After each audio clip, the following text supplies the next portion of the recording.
2002 would see a slight change of direction for a popular RTS franchise. Cannons would be replaced with colossi, mangonels with minotaurs, and trebuchets with titans. So let's wave goodbye to Atlantis, build a wooden horse, and start our journey towards eventual godhood. Hi, I'm Caliban, and today we're going to be entering the realm of legend as we take a brief look back at Age of Mythology.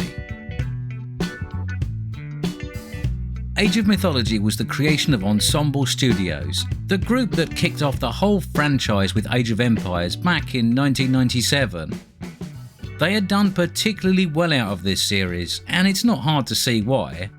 It was a lot of fun, well regarded, and had high sales figures too, something that would propel the company forward and allow them to establish a great working relationship with Microsoft, their publisher. Ensemble had every reason to want to continue the series. Not only was the original game a hit, the Rise of Rome expansion, released a year later, had also shipped something in the region of 1 million units. This might not sound overly impressive by today's standards, but for 1998 it was absolutely staggering. Ensemble was still a small studio, and raking in that sort of cash from an expansion that only involved a year's work for a couple of dozen core staff members can only be described as a massive success. This put Ensemble in a very strong position. They had a pool of talented staff, money in the bank, a great reputation, and a happy publisher, a combination that most studios can only dream of. This position presented an opportunity. You see, they aimed to create a proper sequel, but it was a difficult time for technology. 3D was becoming more and more of a reality, both in terms of performance, fidelity, and accessibility, but it wasn't quite there yet.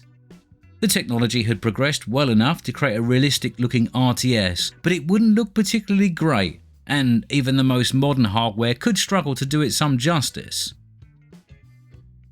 Ensemble came to the conclusion that they couldn't quite realise their vision for a sequel using 3D technology, not yet anyway. Because they had plenty of resources, they decided to embark on 2 projects simultaneously. The first would be Age of Empires 2, Age of Kings, and the second would be a 3D engine codenamed RTS 3. As you're probably aware, Age of Kings would go on to be one of the most successful real-time strategy games of all time. It shifted 2 million copies in the first 3 months and would remain a top seller for years to come. It would elevate Ensemble to the position of one of the true giants of the genre and would convince Microsoft that this was a studio they wanted to acquire. This wasn't the usual mega publisher paying a bargain price to buy out a studio in decline. This was Microsoft paying some $100 million to take Ensemble fully under their wing, a relationship that would be mutually beneficial for some years. Ensemble weren't split up or merged into other internal studios, they were left in their Dallas high-rise office to do what they do best, and they did. Fast forward to 2002, and the work on the RTS 3 project, since renamed the Bang engine, has come to fruition. Ensemble released Age of Mythology, their first foray into the world of fully 3D games. Unlike the previous Age of games, Mythology moved away from the factual and instead towards the realm of myths and legends. This allowed them to keep a historical feel, while at the same time introducing fantastical creatures that were still well known to the respective audience. This created an experience which was still immediately familiar to the many Age of Empire fans around the world, but allowed the developers to introduce new mechanics and features that kept the game fresh and interesting. And it worked.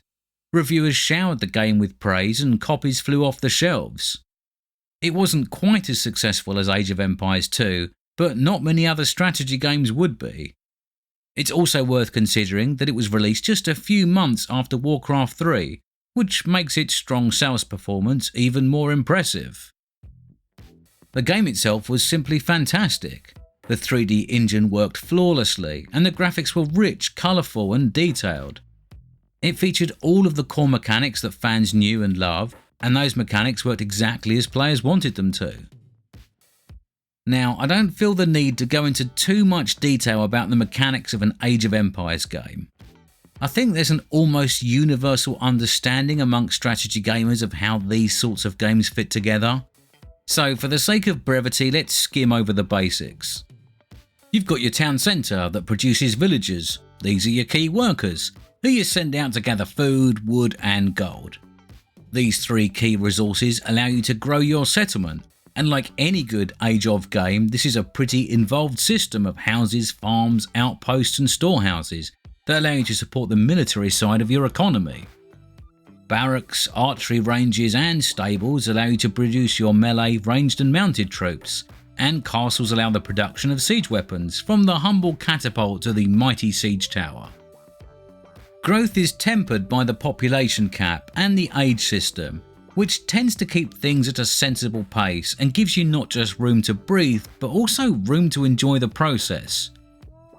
Unless you're in some sort of high-stakes multiplayer match, development itself is pretty enjoyable, and you get a real sense of progress as your simple peasants go from hunting the local fauna next to their thatch roof cottage to working rich farmland protected by the boundaries of a stone-walled city. You've got dudes with spears for stabbing, dudes with spears for throwing, and the usual array of bows, horses and sword-armed forces. However, although these mechanics are best demonstrated by the Greeks, there are variations, and from this point on we start to see our true divergence. There are 3 different civilizations included with the base game, and each one has enough economic and military differences to make them stand out. The Norse have 2 different types of villagers, gatherers and dwarfs, who specialise in different resources, and they use mobile oxen carts as the drop-off points for gathering. Their infantry units do all the building, and unlike the Greeks, who require peasants to worship at the temple to gain favour, the Norse do it by fielding minor hero units. The Egyptians have other variations still. Their economy is a little more reliant on gold, and they can deploy an early game mercenary unit for some rapid defence. They gain favour with the gods by building various statues which provide a constant flow of it. The differences in how these 3 civilizations operate are not earth-shattering, but they are tangible enough to make them feel unique, with each one having their own way of doing things and their own set of units and buildings. There is a good balance between individuality and the thematic. It's not enough that you feel all out of sorts when switching between them, but it is enough to make them feel properly distinct. Each of these 3 civilizations is built around a major god, which you must pick from a selection of 3 when you start the game. This adds more variation still, and on top of that, every age that you advance to requires the choice of an additional minor god. These choices determine the exact selection of mythical creatures and legendary heroes that you can summon to aid your cause. These mythical creatures are expensive, but they're also powerful, and they were given special attention by the art and animation departments. They're not just another soldier with a slightly shinier cloak, but instead they take the form of minotaurs, centaurs, giants, mummies and that sort of thing. Between all of the god options there's quite a number of them, and they add a lot of flavour to the battles. They get properly stuck in too, and rather than just waving clubs around, you'll see them batter their opponents aside or toss them high into the air. This makes them stand out and justify both their inclusion in the game and the game itself, as their rich character helps to bring the mythologies to life. Fans of Age of Empires will remember that it operates a sort of rock, paper, scissors system, where certain types of units are far better suited to fighting others, and to balance out this new array of creatures there are a cadre of heroes who are particularly well suited to dealing with them. It's one of the few RTS games where I think they actually got the hero balance just about right. I'm not normally a fan of these sorts of units, but in Age of Mythology they feel right at home, and their power level sits right in the butter zone, where they are both useful and impactful without straying into the territory of the one-man army.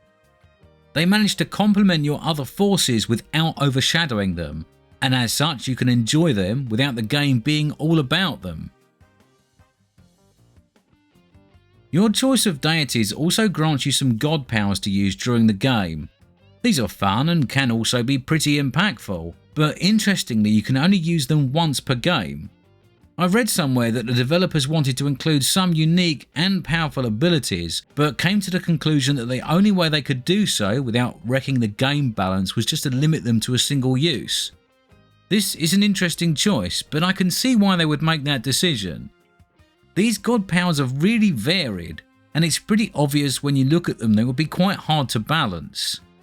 It's not easy to stack up the benefits of a wide area hill against a portal to the underworld or a hall of plenty, so I guess making them one and done tempers the effect they can have on the game.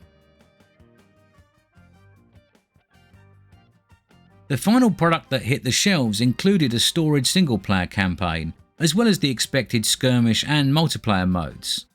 The campaign is quite enjoyable and takes you through the various parts of the ancient world, slaying monsters and defeating armies as you go. True to the game's setting, those pesky gods are constantly meddling in the affairs of man, so there's plenty to do, and the campaign consists of some 30-odd missions. They aren't all instant classics, and the story isn't exactly the most deep and involving tale ever to be told, but it's more than acceptable, and there's enough content there to keep you busy with it for some time. I think the thing that really stands out about Age of Mythology is what a solid all-round product it is. The footage I have on isn't a perfect representation, it takes quite a bit of mucking around to get it working on a modern PC, but I wanted to try and show you something that was as close to the original retail release as I could. The whole game just oozes competence.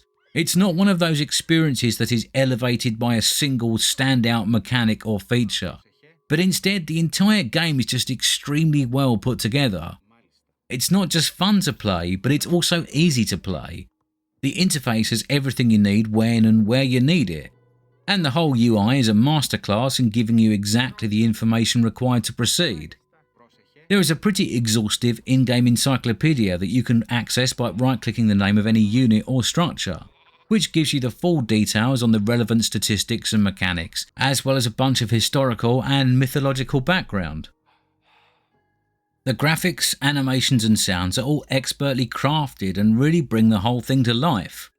It's not that anything or everything sounds amazing, but it sounds exactly as it's supposed to, and because of that nothing is jarring or out of place. It's one of those games where you can actually feel that it went through a great deal of playtesting before it was released. Buttons are in good places, the viewport is a good size and the control system feels natural. I think that this is the benefit of being the third full game in a series created by a studio filled with a lot of talent and understanding.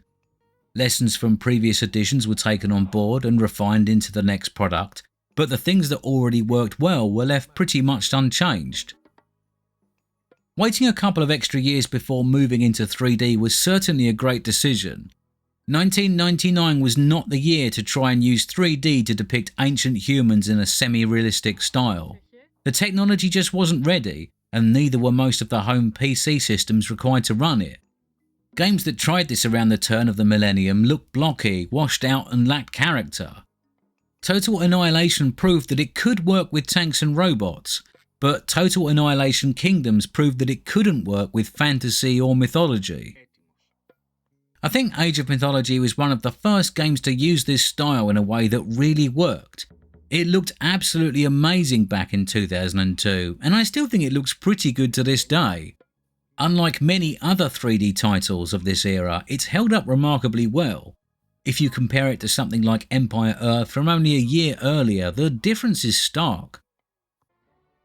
Age of Mythology would be followed by an expansion pack called the Titans. This added a new civilization to the mix and included an additional single-player campaign. It was reasonably well received, but the general conclusions weren't all in total agreement. There was plenty of praise, but there were also a few voices that expected a little more. This would be the end of Ensemble's involvement with the game, although it wasn't the end of Age of Mythology. An extended edition was released in 2015, which was a sort of compilation that included the original game, the Titans expansion, and some other modern improvements such as native widescreen support. It was successful enough to warrant its own expansion, called Tales of the Dragon, that introduced a new Chinese civilization complete with its own gods and mythos. Much more recently, Microsoft released Age of Mythology Retold, a modern remaster of the original game. If you want to play Age of Mythology today, I think that's probably your best bet. It's a pretty faithful recreation and it looks amazing, and more importantly, it just works. It took me a lot of effort to get the original up and running, and it does require some third-party additions, not to mention an unreasonable amount of fiddling to disable the defunct DRM and fix the problems with the game speed. Ensemble would press on with the franchise under the Microsoft banner for the next few years, still in their separate offices and still under their own steam. They would continue to find success with Age of Empires 3, which, though is recognised as one of the weaker entries in the series, still sold millions of copies and did well enough to warrant not one but 2 expansions. Sadly, this would be Ensemble's last Age of release. Around 2008, when the financial crisis hit, Microsoft ran into some problems. I think it would be an exaggeration to call things dire, but the situation wasn't exactly rosy. Their share price had dropped 50%, something that it wouldn't recover from for another couple of years. It wasn't that Ensemble was an unsuccessful arm of their enterprise, but it had grown significantly over the years, and it was to become a victim of a large amount of restructuring that was taking place at the time. The harsh truth is that the Ensemble of 2009 was very different than the Ensemble of 1999. A long-running franchise can easily lead to a bit of stagnation, and inevitably you get a non-insignificant number of personnel changes over the course of a decade. It's not that they'd soured, but perhaps their best days were behind them. I think Age of Mythology really represents Ensemble Studios at their peak. Not only is it packed with interesting and creative ideas, but it's also extremely well executed. It's feature and content rich, as well as being colourful, fun and full of character. All in all, a very excellent game in a very excellent series by a very excellent studio. As a proof in point, the main reason this video took so long to make was that I had trouble putting the game down long enough to actually write a script. Hi there, thanks for listening to Legendary Tales from the Age of Mythology. If you enjoyed this video, then click the like button, and if you've got some fond memories of this classic, then share them in a comment or on the Discord. And, as usual, if you want more of this sort of thing, then subscribe to my channel, and I hope to see you back soon.